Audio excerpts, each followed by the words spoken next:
26.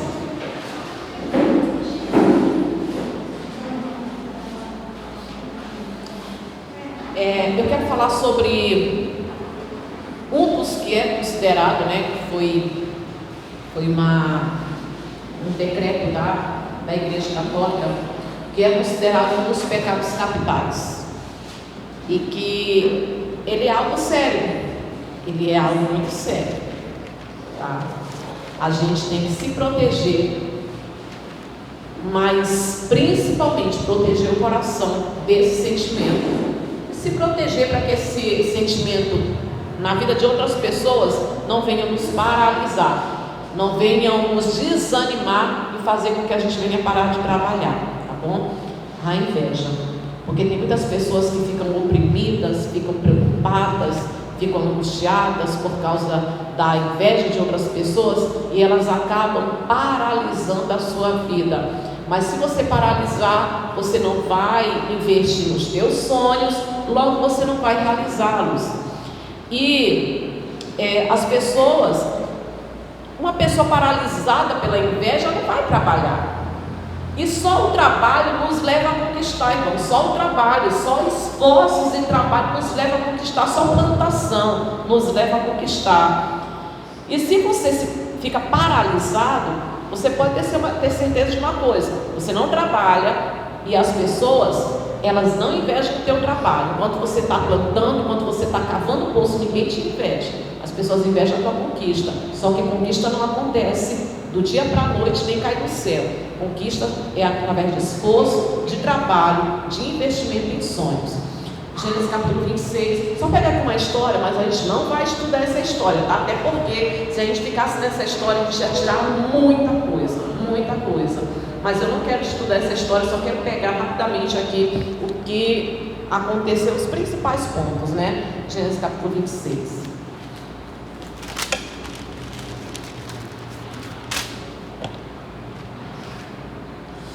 Vamos pegar a partir do versículo... Para ler tudo não. Deixa eu pegar a partir do versículo 18, tá? Antes, deixa rapidamente eu falar algo para vocês. Isaac, herdeiro da promessa que Deus fez ao seu pai Abraão. Herdeiro da promessa. Consequentemente, nós, como filhos de Abraão pela fé, também somos herdeiros da promessa. Isaac recebeu uma ordem de Deus: não desça ao Egito. Essa foi a ordem: não desça ao Egito. E em tempos de dificuldade, o Egito, ele era um alvo para quem estava passando por dificuldade. As pessoas, elas se sentiam tentadas a descer ao Egito, porque naquela época, irmão, se tinha uma coisa que era sinônimo de prosperidade, era a água. A água, ela dava garantia da plantação e da colheita. Então, sinônimo de prosperidade era a água. E o que as pessoas lembravam? Sinônimo de prosperidade. E o que as pessoas lembravam quando estavam passando por grande aperto? Lembravam do manancial, daquela lindeza, da beleza que era o rio Nilo. Água em abundância, a ponto de ninguém brigava por água. No Egito, ninguém brigava pelo rio Nilo, porque o rio Nilo era imenso, lindo, água em abundância. Então as pessoas imaginavam logo o Nilo. E daí a promessa, a ordem de Deus foi: não desça ao Egito. Quando Deus dá essa ordem para Isaac, Isaac começa a peregrinar. E nessa peregrinação ele enfrenta muitas dificuldades. Porém, andando de terra em terra e andando pelo deserto, ele cavava poços. Era algo difícil achar água. Então tinha que cavar poços fundos. Então ele começa a cavar nessa peregrinação dele. Vamos pegar aqui, tá? Até porque, como eu falei, não quero que a gente estude isso hoje. 18.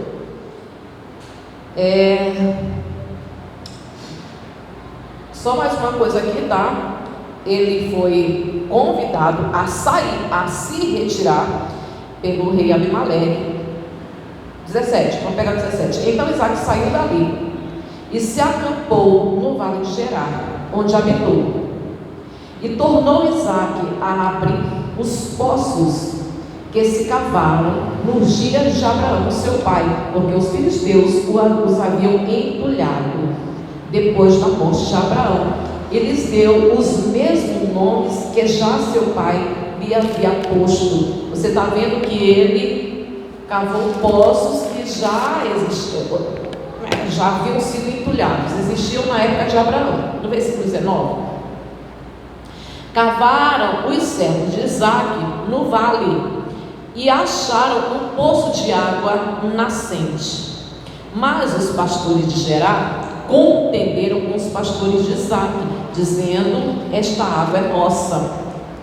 Rapidamente, eu aconselho você a ler toda a história em casa, porque eu estou resumindo, estou pegando pela metade, porque eu não quero me demorar, porque a gente vai para outro livro. Então estou resumindo, mas aconselho você a ler tudo em casa, tá? Foram vários poços, né? E aqui você vê que ele cavando, ele encontrou um poço diferente. Ele já havia cavado lá atrás, ele já estava conseguindo inimigos lá atrás. Ele cavou um poço e ele achou água, era um poço diferente. Achou água diferente, estava acostumado a cavar e encontrar água parada. Só que aqui ele encontrou água nascente. Mas ninguém quis cavar o poço, mas na hora da água nascente eles invejaram. Olha só, água nascente no 20: mas os pastores de Gerar contenderam com os pastores de Isaque, dizendo: esta água é nossa. Por isso chamou o poço Ezeque, porque contenderam com ele. O significado do nome: contenda. Ele colocou o nome daquele poço de contenda. E apesar de que foi ele que cavou, foram os servos dele que cavaram o poço, encontraram aquela água ali. Quando criaram confusão com Isaque, você não vai ver em toda a história Isaque murmurando: mas meu Deus, o que eu vou fazer na minha vida? Eu estou nesse lugar aqui, eu cavo o poço e as pessoas vêm contra mim. O que vai ser da minha vida? No Egito eu não posso descer. Ele simplesmente se retira daquele lugar e vai tentar a vida em outro lugar, cavar outro poço. Mas ele não briga, não cria contenda. Criaram contenda com ele, mas ele não murmura contra Deus, ele não reclama contra Deus. Eu estou obedecendo, porque isso é muito comum no meio dos crentes, no meio dos cristãos. Poxa vida, eu estou obedecendo, eu estou fazendo tudo certinho, mas o que acontece comigo? Poxa Deus, o Senhor está vendo que eu estou procurando fazer a tua vontade, estou me esforçando, estou fazendo. Como tem crente que faz isso? Estou me esforçando para fazer a tua vontade, fazendo tudo certinho, mas parece ser uma coisa, toda vez se levanta alguém para atrapalhar a minha vida. Por quê, meu Deus? Ele está na obediência. Esse é o primeiro ponto. Isaque permanece na obediência. Tem o Egito, tem o Nilo. Lá no Nilo não teria briga. Tiveram briga com ele, arrumaram briga por causa desse poço bem aqui. E há uma necessidade, ele precisa de água. Mas o que ele vai fazer? Deus mandou ele não descer ao Egito, então ele não vai descer. Por mais que esteja difícil aqui, ele permanece na obediência. Continuando. 21.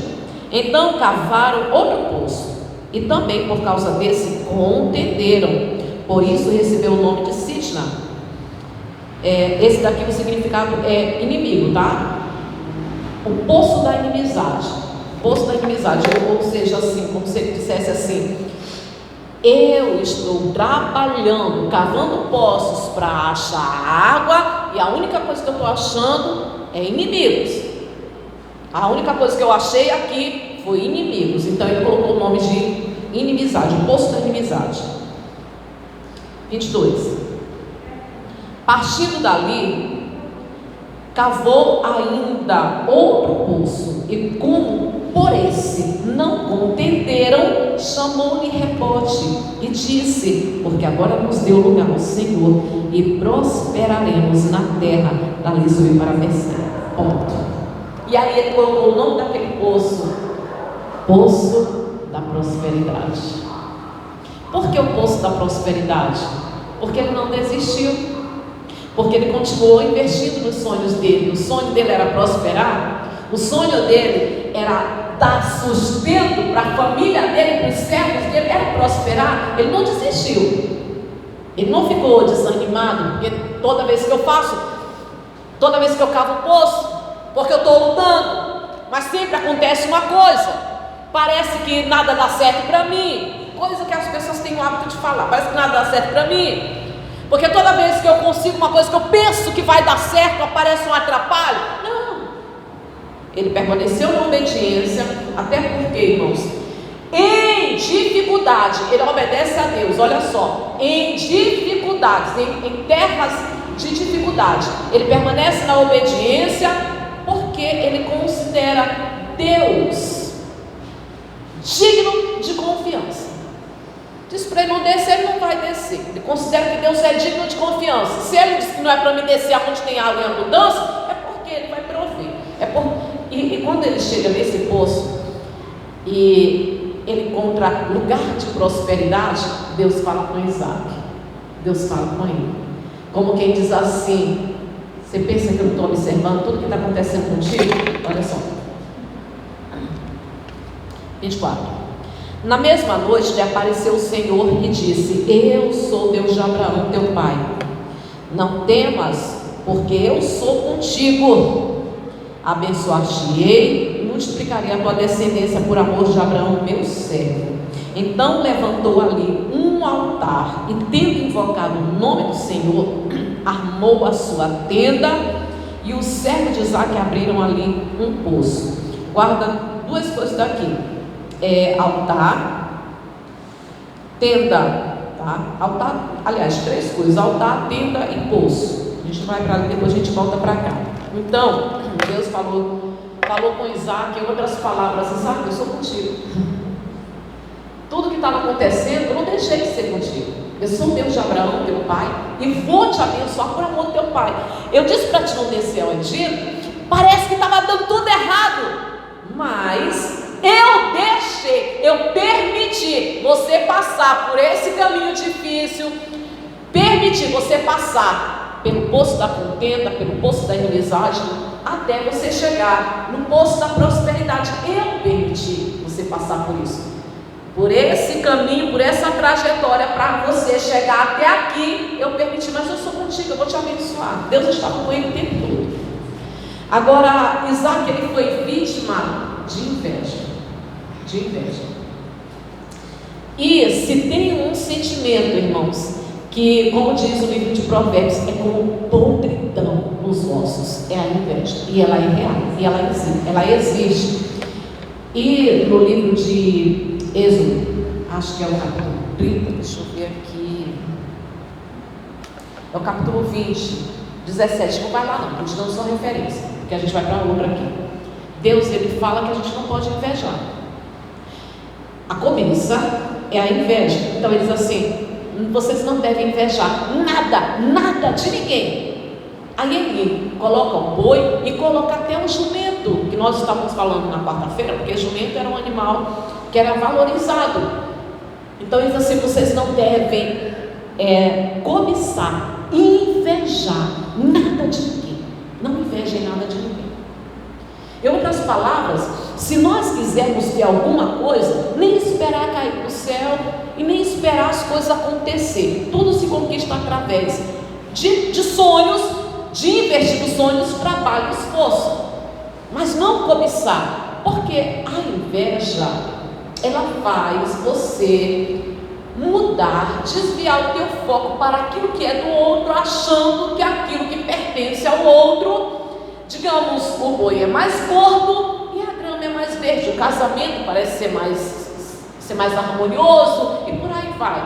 A inveja faz com que você venha focar e achar que aquilo que o outro tem é melhor do que o que você tem. Não invejem nada de ninguém. Mas se a gente for pegar, irmãos, Provérbios e tantos outros versículos da Bíblia falam sobre a inveja, muitos outros versículos. A gente pega só Provérbios 27, só um versículo, né? Provérbios 27.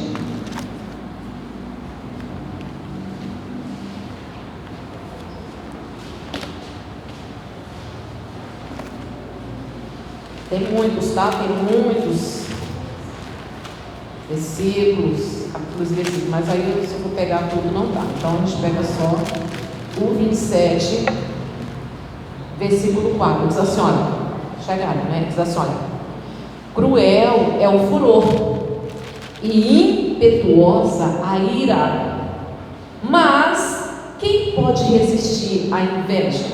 Olha só, irmãos, dá uma pausa aí rapidinho. Quem pode? Ela existe. Ela existe. E tem muita gente que já foi paralisado pela inveja. Tem muita gente que já desanimou por causa da inveja. Ela existe. Agora, eu vou te falar uma coisa. A gente tem que ter muito cuidado para que esse sentimento ele não venha nascer e ser alimentado no nosso coração. Mas não é só isso não. Como pessoas de Deus, como cristãos, como homem de Deus, como mulher de Deus, a gente não vai cruzar os braços, porque nós podemos ser vítimas de inveja. Podemos ser vítima e a gente tem que fazer o quê? Tem que saber se proteger. Acima de tudo, a gente precisa viver uma vida de oração, uma vida de comunhão com Deus, porque aquilo que for permissão de Deus vai acontecer. Jesus, ele foi vítima de inveja. E Jesus foi levado até a cruz por causa da inveja. Por causa da inveja. Marcos, livro de Marcos, capítulo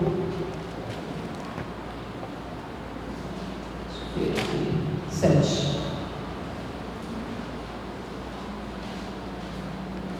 Capítulo 7.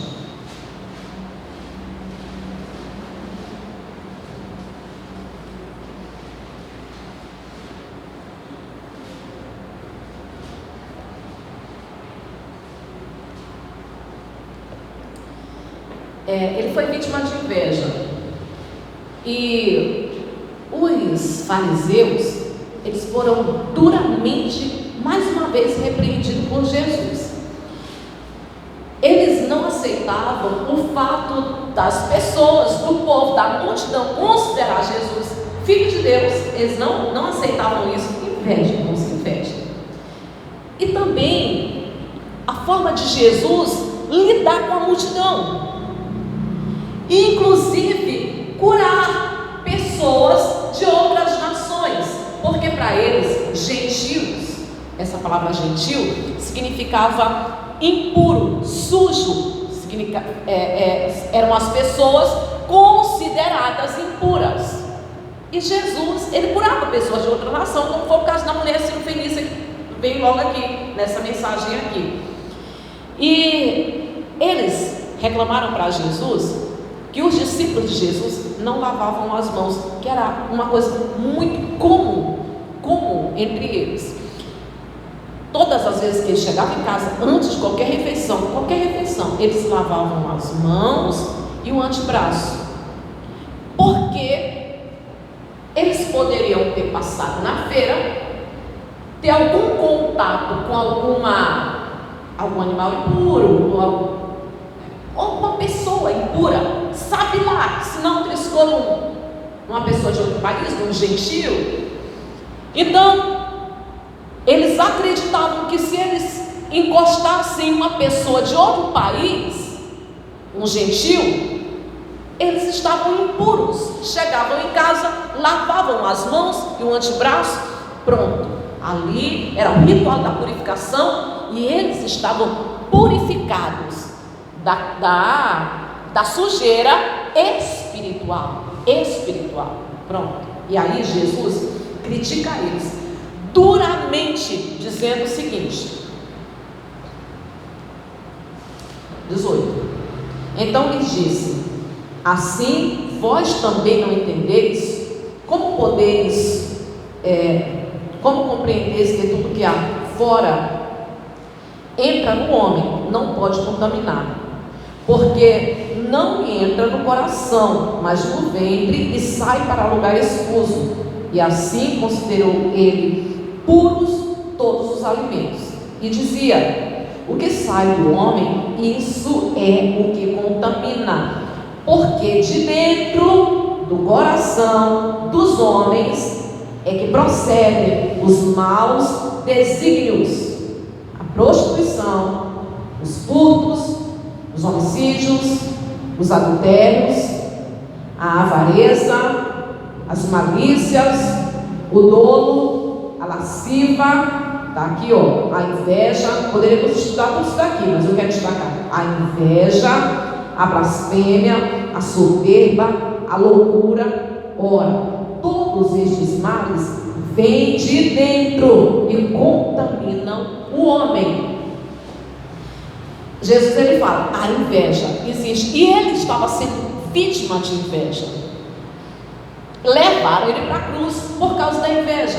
E aí ele fala assim, olha, que o mal, ele começa dentro do homem. Pensamento, o coração e a mente, biblicamente, espiritualmente, tem o mesmo significado. Então aquilo que está no nosso pensamento e no nosso coração define toda a nossa vida. Na verdade, o que está no pensamento, o que está no coração, define se você é puro ou se você é impuro. Até porque, irmãos, ninguém vê o nosso interior, as pessoas só veem o nosso exterior.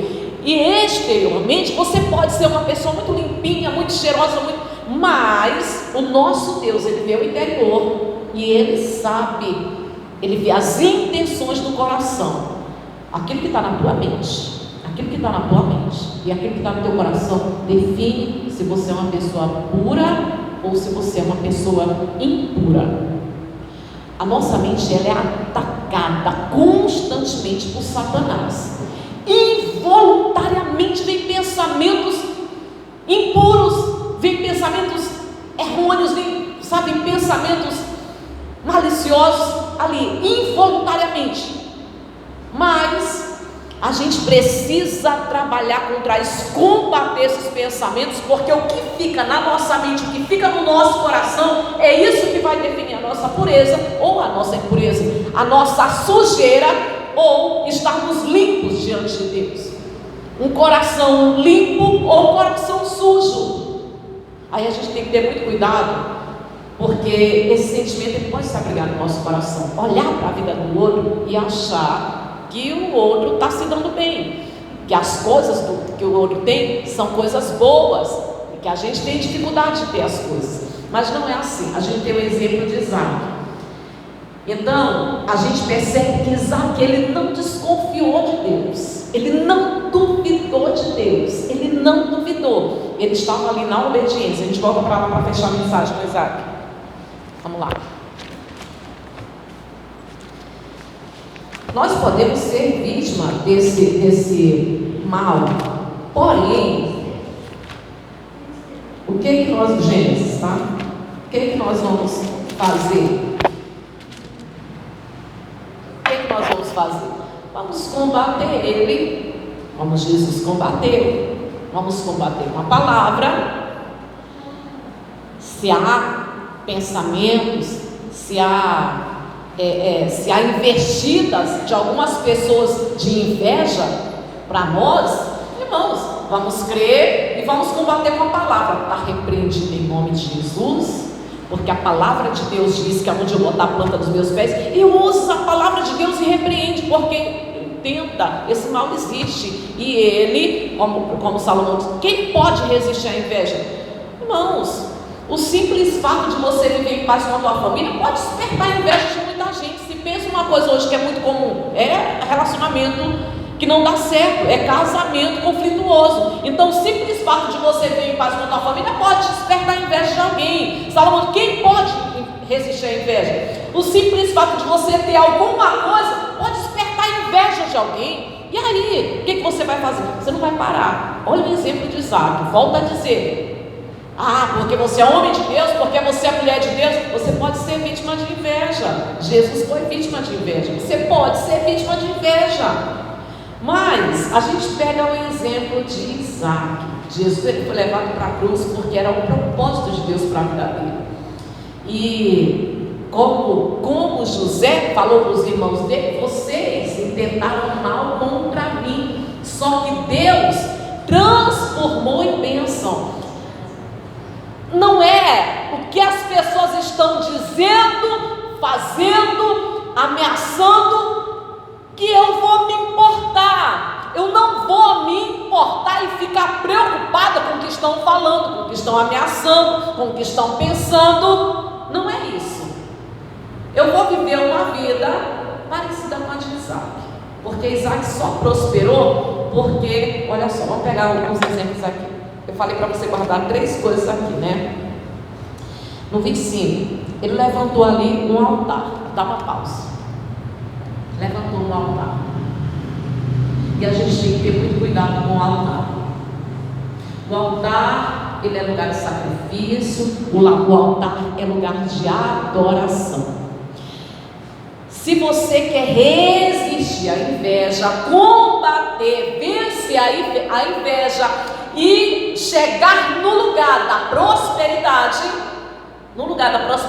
porque senão você vai desanimar. Você vai sempre encontrar alguém para te dar algumas palavras para te desanimar, para dizer que não vai dar certo, que está difícil, que não sei o quê. Não, pelo amor de Deus, isso aí é muito comum. Você vai encontrar pessoas que vai dizer: olha, aconteceu, está acontecendo, não vai dar certo, se você quiser fazer. Eu fiquei sabendo que fulano, olha, agora está acontecendo. Coisas para te desanimar, e tem muita gente que desanima mesmo, desanima.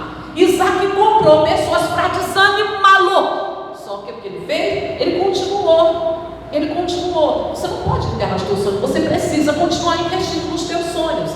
O altar é lugar de adoração. Viver uma vida de oração e principalmente a tua comunhão, investindo no teu relacionamento com Deus. Não importa o que estão falando, não importa o que estão dizendo, o que estão pensando, o que estão ameaçando. O teu foco, o teu olhar, diferente do invejoso que está olhando para o que você tem, você está olhando para aquele que pode te dar e pode te abençoar. Os teus olhos estão focados no Deus da bênção. E Ele nunca está com as mãos encolhidas. Ele abençoa quem Ele quer, quem agrada o coração dele. O invejoso está olhando para o que você tem, você está olhando para Deus. O altar é lugar de adoração.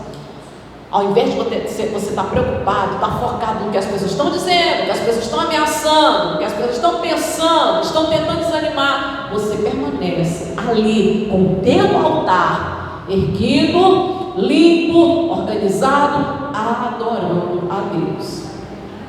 Outra coisa aqui é: armou a sua tenda. Casa. Você sabe o que casa tem sinônimo? Lar tem sinônimo, sabe de quê? De família. Deus, segundo lugar, família. Se o invejoso conseguir plantar amargura no seio da tua família, ele consegue te desanimar. Porque uma casa dividida não pode subsistir, não pode permanecer. Foco em Deus e o cuidado, o zelo com a tua família, mantendo ela em harmonia e em união. Se a tua família estiver unida, o invejoso não tem poder, não tem eficácia, ele não consegue nada. Você pode encontrar muitos invejosos no caminho, no teu caminho, mas ele não consegue te atingir, porque o altar de adoração está pronto, está ok, e a família está unida, está em harmonia. Família unida, aquele velho ditado, né? A união faz a força. Uma família unida, o diabo não consegue destruir. Família unida. E a outra coisa é que os servos de Isaac abriram ali poço. Poço é a fonte de todas as coisas boas. Não desanima, não desiste de investir nos teus sonhos, nos teus objetivos. Nunca pare de sonhar, nunca pare de desejar, de almejar coisas boas, sempre acreditando em Deus. As coisas não caem do céu, mas se você não se deixar desanimar pelo invejoso, você vai sempre plantar, e quem planta também colhe. Você vai continuar cavando o poço e vai continuar tirando dali o sustento, a prosperidade para a tua família. Porque, como eu disse lá no princípio, naquela época a água era sinônimo de prosperidade. Quem não tinha água não prosperava. Quem tinha água tinha plantação e tinha colheita. Era sinônimo de prosperidade. Então, se você quer vencer na vida, não desista de investir nos teus sonhos, nos teus projetos. Não enterra. Não importa o que estão falando, o que estão dizendo, você continua trabalhando, porque você sabe da onde que vem a tua bênção. Vem de Deus, não vem porque as pessoas falam, vem de Deus, que pode todas as coisas. Amém, Jesus? Se coloca de pé. É um sentimento que é real, que ele existe. E a gente não vai se descuidar não. Se o altar estiver tudo bem, tudo bonito, você continuar adorando a Deus, não se preocupe com o invejoso não. Não se preocupe com o invejoso, porque Deus ele não deixa de abençoar ninguém por conta da inveja, por ser vítima de inveja. O cuidado é não deixar que esse sentimento ele venha nascer no teu coração. De jeito nenhum. Esse sentimento é maligno, é como podridão nos ossos. Fecha os olhos.